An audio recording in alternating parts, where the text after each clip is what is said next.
these windows, you can't repair with really anything but rebuild it with wood or repair it with our epoxy. If you want something that's going to last, you're going to choose epoxy. Epoxy doesn't rot.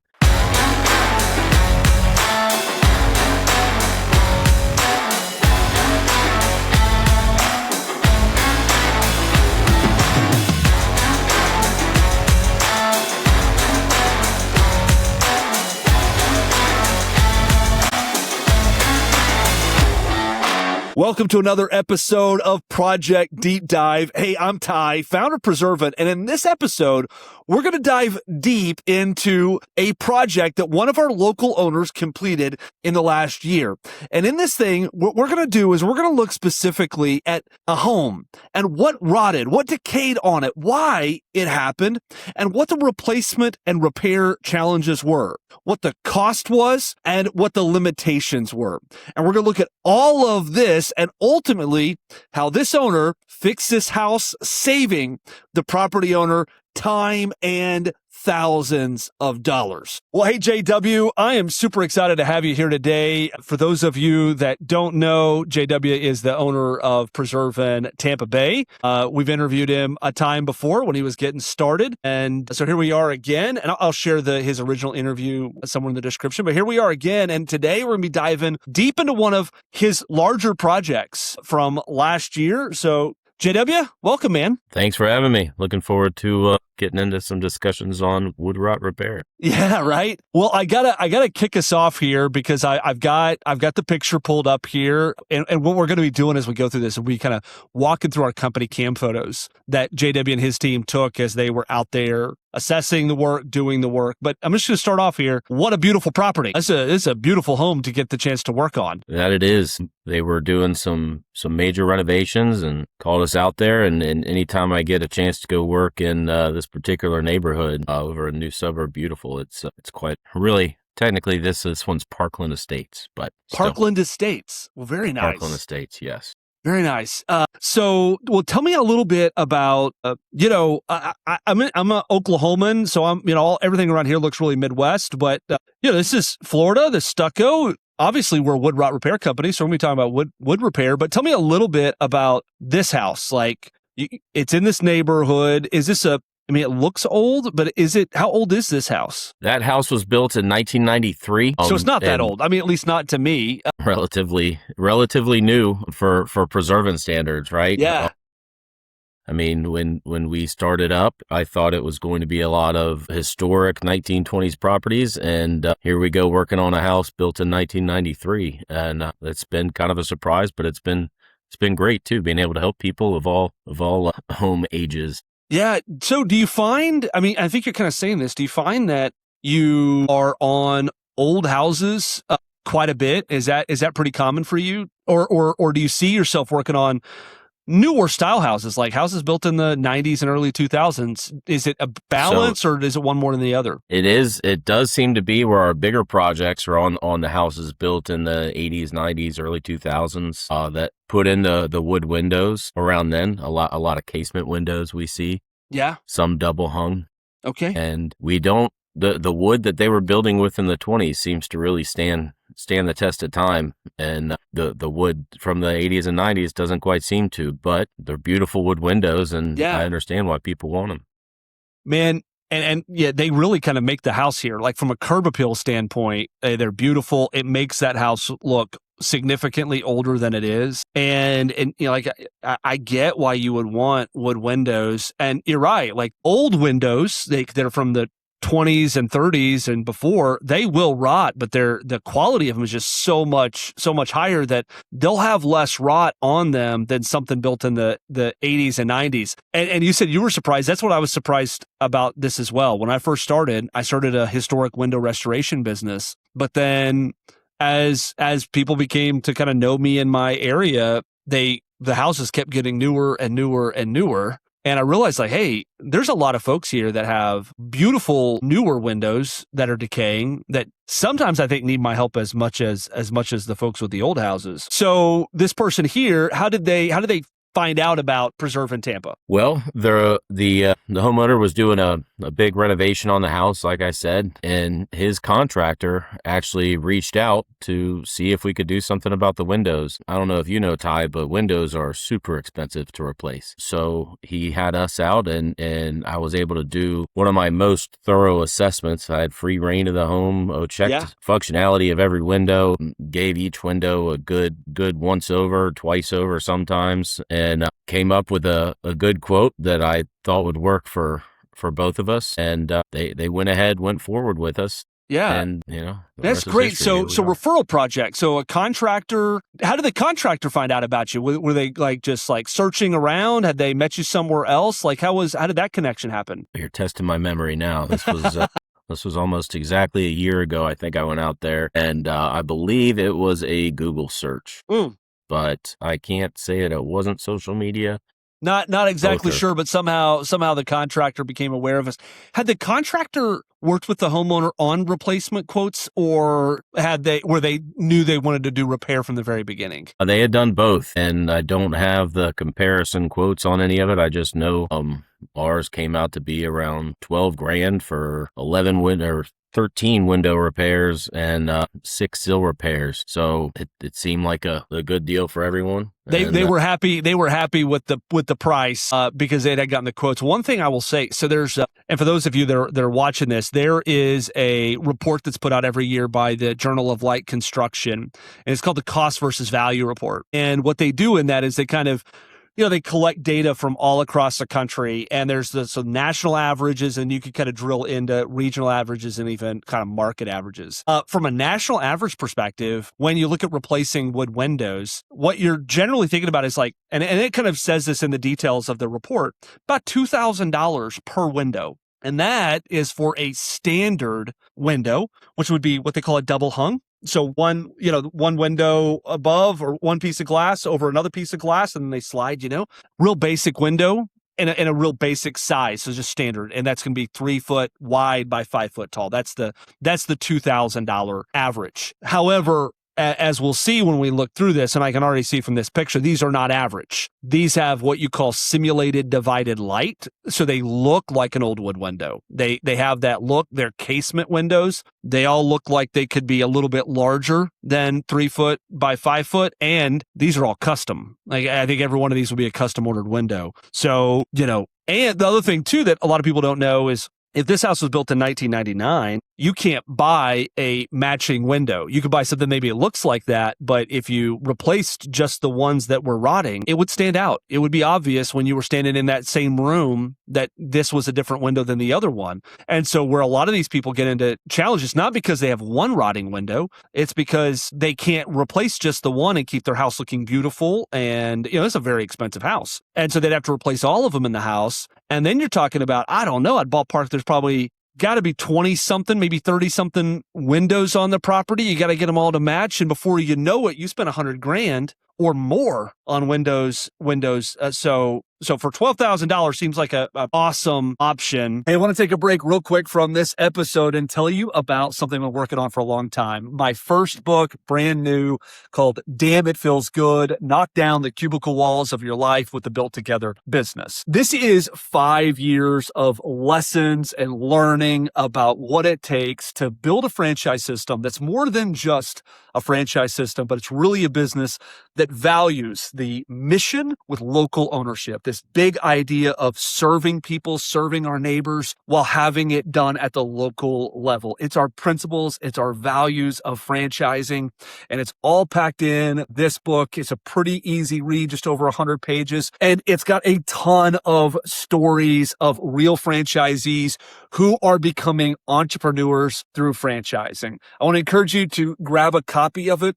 The link will be in the description below. Now, back to our interview. As we start on this first window, this one you've got labeled here as window 1, we can already see they're not standard averages, because what we have here is it's definitely a custom window. You've got some detailed moldings on there. Like I said, it's got that simulated divided light, and it's extra tall, and it's got a transom above it. And so this is not a 2000. I don't know exactly what this would be. I just know that it's not that basic standard window. So JW, we're going to scroll through some of these photos, but one of the things that, one, you've done an awesome job here so far, marking up your photos. Is this something that you always do when you're doing a quote for a home or a project like this, marking the photos up? This is it in our nascent stages. We sometimes weren't so clear. Yeah. And we learned some lessons and making things explicit about what we plan to fix and how we plan to do it. It's better for us and our neighbors. Yeah. You want to have clear expectations of what's going to happen. Well, and you really, I think that people really appreciate this because they really want some clarity on a repair. I think that folks get tired of just having somebody out and just telling them like, oh, it's going to be $1,000 or $10,000, but having a really clear scope of work for what we're going to do, I think it's really great, and great job marking these photos up. But I'll start right here on this photo, and this is a crank out casement window. Just the whole bottom rail here at this corner is gone. Right. That's pretty significant. Was that pretty consistent as we look through the photos? We can see a lot of that. These are some of the worst ones. Okay. These were the only 4 that we did on the downstairs. These 2 here and the 2 around the corner. And this photo, actually, we have a better window 1 coming up in a couple. Okay. Where I break it down. This is window 1 and 2. So you can see this is a more thorough markup. Yeah. And sure enough, we'll go through it and you'll see, I believe Jake marked it up pretty well during his repair process. And you'll be able to see the extent of removal on that. That bottom rail was pretty well gone. Wow. So what, you guys were out there at the site looking at this. Were you able to kind of determine where, for rot to happen, you need moisture and you need heat. And, Florida, Tampa, you don't have any problem with the heat element. And if you don't have any problem with the moisture element, but usually rain alone is not enough. You need something else that's like making the water get there or not allowing it to dry out or whatever. On this one, was there any kind of like element that just made this one extra bad compared to some of the others? It was just where it was located. There was a lot of shade. Okay. So the dry out, that one of the things that you have to have in Florida, if you have any kind of wood, you need to have the ability to hopefully deflect as much water as possible. Mm-hmm. But if you're getting any water, you need to make sure that it's going to dry out. Yeah. So you get the fungus that causes rot, and you get even worse mold. But not that we're dealing with that.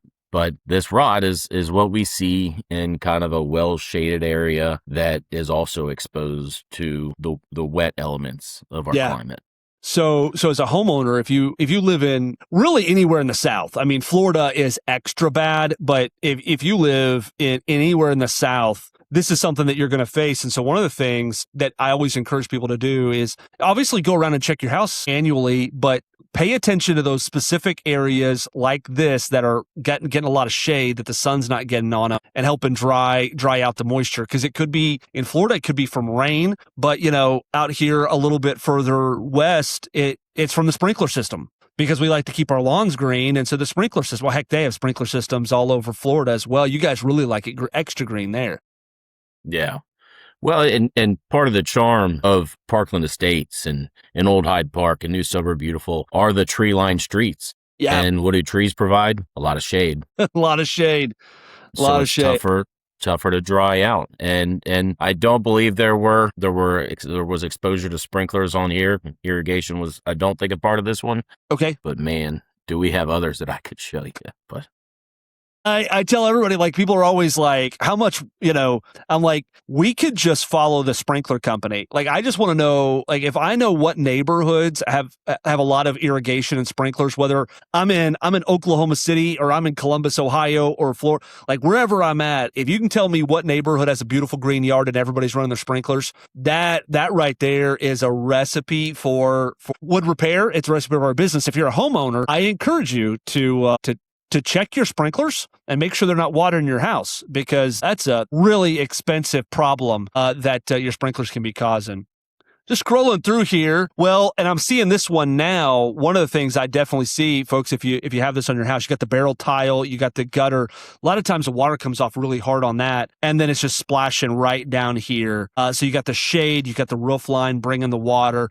A lot of elements here that are going to cause these to have some additional wood decay. Man, these are really pretty bad. So JW, I see this. Do you see this where the nail holes cause rot? I always see this. Do you see this a lot in your area where you'll see like the rot around the nail holes at the corner of the window sashes? That is the ultimate rot location. Okay. That we see that rust starts and the rot follows almost immediately. Once we see rust on any window, it's a giant rust colored flag for rot. And we assume that there's going to be some dry rot in there and it's going to crumble. But, that's what happens when you get the elements. That's right. That's right.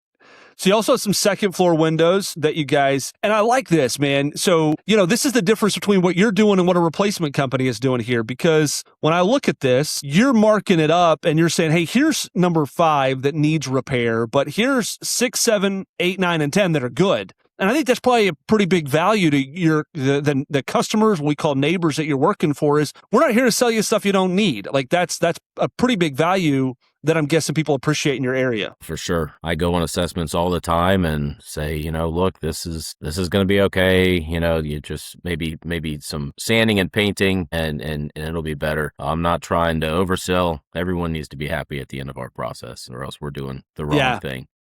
Well, and I think it goes to just kind of the values, right? Is that we're here to help people with what they need help with, not here to sell them something that they don't need. And I get it that everybody's got a job to do, and so I don't want to hate on window replacement companies, but I think a lot of times there's a thing called planned obsolescence, which is where they make these windows for so long and then they stop making them, and then people get stuck in this situation like we were saying earlier, they have to replace. And it's not, if you're a homeowner, man, if you got to spend $100,000, you don't want to spend $100,000 on windows. Like there's cool stuff to do with your house, like a pool or a new kitchen or something. I don't know, but windows is not cool. Now I see you marking here, this window 19, you got needs repair. What was going on with this window? Tough to recall exactly. You see where I circled in the bottom. Uh-huh. I can't remember if it was the sash and the sill or trim, but it was one of two or both. So it's we can dig into that once we'll get to one of the things I'll just point out as we kind of wrap up here, just kind of looking at the original assessment photos, is going back here talking about that cost. I said average is $2,000. Anytime that you have an arch on your window and anytime that it's a tight arch, right? So these are tight arches. That is not something that is easily done with vinyl. It's not easily done with aluminum because that's a thing that is really, the wood does that well. It makes those tight arches. And so this is an incredibly expensive window. I always tell people you can take whatever that window was going to be, if it's just a rectangular, 3 to 5x is what you're going to be at kind of a arch window replacement cost. So once again here, the fact that you don't have to, you said 17 is fine, 18's fine, 19 just needs repair. That's something that like, you're just not going to be able to get that from a replacement contractor. All right. I want to dive into some repairs. Let's jump ahead here and let's get to some of the repairs, because a lot of times we look at these photos and we see, like we're seeing here, I don't know, a little bubbly paint. How bad can it be? But I think once we start removing and start looking at the repair process, here we go. First photo of the repair process. That's significantly more than what it looked like in the photos we were looking at. Yeah, and that looks like, is that termites or is that rot? That is rot. That's rot. Okay. That is rot, and that is one of window 1, 2, 3, or 4. Okay, one of the first floor windows. Hard to tell, but you can see where we did the removal, and we've drilled holes to insert our borate rods that give us a little oomph and protection. Okay, and so you're not just going. Like slapping. I mean, and we've got an amazing product, but you're not just slapping the product on there. You're doing some stuff with the borate. You're doing some stuff for preventative so that it doesn't come back later on down the road. Because a lot of times people will say, well, if you just cover it up with epoxy, the rot's going to come back. Well, not if you treat it with borate, right? Right. Well, two things, right? We've got the borate, which is kind of our expanded protection, but also our fiber, our consolidant. Okay. That's really going to solidify the wood that's there. And rot's not going to be able to grow. Right. Once the consolidant is properly applied. And no water's going to be able to get in because you can't you can't get between that epoxy and the wood like you can the other products off the shelf at the big box stores. Right? Yeah. And the other difference too, JW, I know it's important to point out, but because we do this thing through kind of a structured system where all your technicians are trained, even if you could buy a really great product off of the shelves at the box store, there's no warranty on it. However, what kind of warranty do you give everybody there in Tampa? Our epoxy repairs are guaranteed for 10 years. So that's what we'll stand by, that epoxy, and I expect those epoxy repairs to last much longer than that. Yeah, the epoxy's not going anywhere. I mean, that's really what we're kind of ultimately guaranteeing is the bond between the epoxy and the wood, because the epoxy's fine. It'll be there till whatever happens, the Walking Dead or whatever your favorite dystopian future is, the epoxy will still be there. But yeah, so we're guaranteeing that bond. And a lot of that comes from that consolidant. This is what's different between what we do and like a Bondo, is because that Bondo just sets on top of the wood. The consolidant soaks into the wood fiber and latches onto it. All right. Well, tell me what's happening here in this photo. So we got the removed. Now I see this like messy goo everywhere. What's going on? So that is our resin epoxy, Okay. the 2-part resin epoxy, and we've applied the consolidant in there that's going to make that resin epoxy bond permanently with the wood. And as we like to say, it looks like the kids came and put some tan Play-Doh on it, right? Yeah. And that's one of the fun parts of the job, when you're just shoving Play-Doh on there, and then we're going to make it have a nicer line or two in there. I think it was pretty hot that day. The higher the temperature, the faster you have to move, and the less you can do to make it look pretty on application day. But final day, when we come back and sand, these things are going to look real nice. Yeah. And there's another, so you're pulling these windows out, which probably gives you just more room to work. But how long is this window out of a person's house? Because I've heard about window restoration. People have to have their windows removed for weeks and days and months. How long were these windows out of this person's house getting repaired, which looks like you're doing it there on site? We were on site. We had a tent set up in the backyard, and I think these windows were out overnight. Okay. There are times where if we can get to the application early enough, especially in our climate, that epoxy will set and we can reinstall them that day. But you can see on the bottom there was enough damage where we had to wait because we needed to cut in some lines in order to, all that make bottom, the hardware work, right? Right. So, yeah. But that's great that you don't have to like take these things out and they don't disappear for months on time like a lot of window restoration people would do. This is done on site, what we would call in the trades in situ, which makes it a lot more convenient for the homeowner because they're not without windows in their house. Right. And hopefully only a gap. The longest we had one of our first jobs, the windows were out for, I think, 3 nights, but that was 6 windows at a time. So wow, it's a big project, but still not that long. Gosh, that rot is really bad there. Jeez. Here we go. This is it. Okay, this is it, huh? So is that wood or is that Bondo there? That's Bondo. That's Bondo. Previous Bondo repairs. So this is the thing about the Bondo. The Bondo doesn't. So when JW was explaining it here a minute ago, he talked about that you got the consolidant, which is a resin that's absorbing into the wood fibers, and then we come back on top of it with our clay epoxy moldable product. But because they have the same base compound, they get a chemical permanent bond, like a chemical weld. So you don't get this when the window continues to decay. Also, because he's dropping those borate rods in, you don't get it to continue to rot around it because that rot is going to get stopped because the borate, those rods are leaching borate into the wood every time it gets wet. And so a number of different reasons why it's just significantly better. Really, just Bondo's meant for fixing your car, not for your windows. Exactly. So this is after you've removed the Bondo. Right. Same thing on that corner. And you're going to drop a bunch of holes there for that, for those borate rods, which makes sense given how much moisture this window is getting. I mean, Ty, we live in a sauna down here for about 8 months of the year. So moisture is never ending. Yeah. Yeah. I'm going to jump. Okay, now as I say, I'm going to jump ahead to when we start seeing what it looks like after you've sanded it down. And you're right, man. You said that it's going to look like you can't even tell because it did look a little bit like playing with Play-Doh. But now I'm looking at it, and that's a really, really clean, smooth. I mean, it doesn't look like anything's been done other than right now it hasn't been painted. And speaking of that, just kind of go through the process of you've come back, you've sanded it down. Are you going to leave it like that, or are you guys going to go one more step? We have to go one more step because you have to protect this epoxy from UV.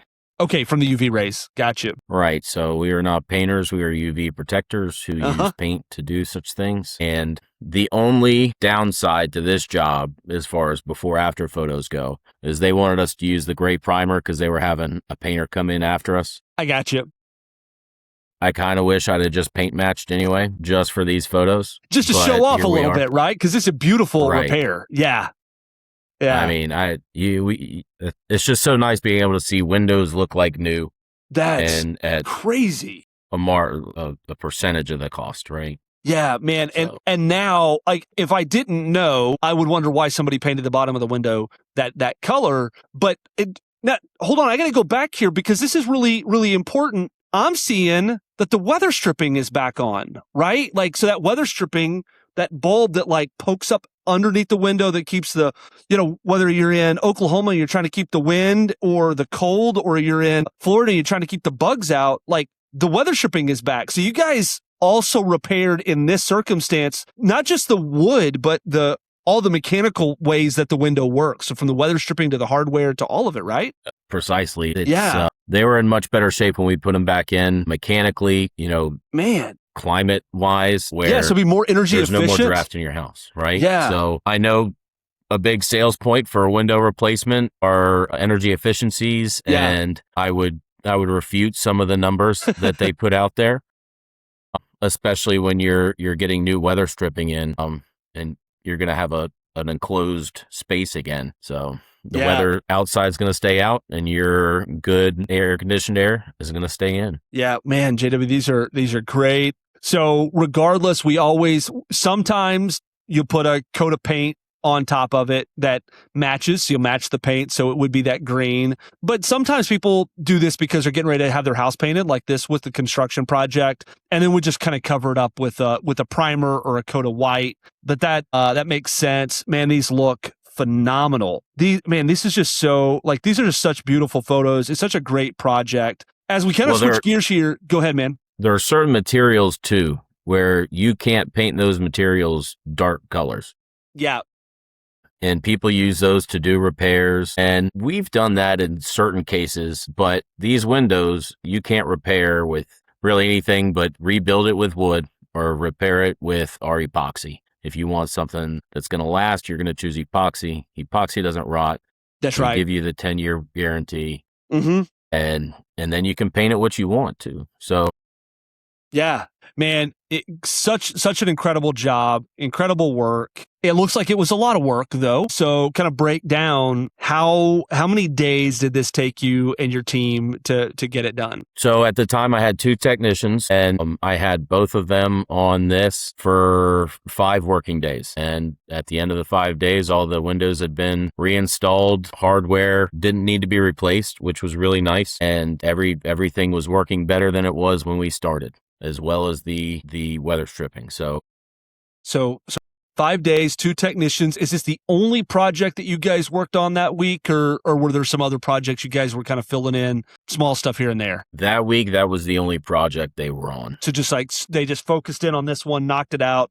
And you said $12,000. So you guys were there for 5 days, $12,000, and saved these people $100,000 possibly in window replacements. That's and yes, full replacements, I would definitely say over 100,000. It looks incredible. Your team did a great job. I guess I'll ask you this too. How much of your time, what was your role in all this? I mean, were you on the site sanding and sculpting, or were you inspecting? Like, how did you help out with this? Because you're not one of the 2 technicians. What were you doing while they were doing this? Checking in on them, making sure everything was okay, seeing if they needed anything. And I was out doing other assessments, trying to drive business, right? Gotcha.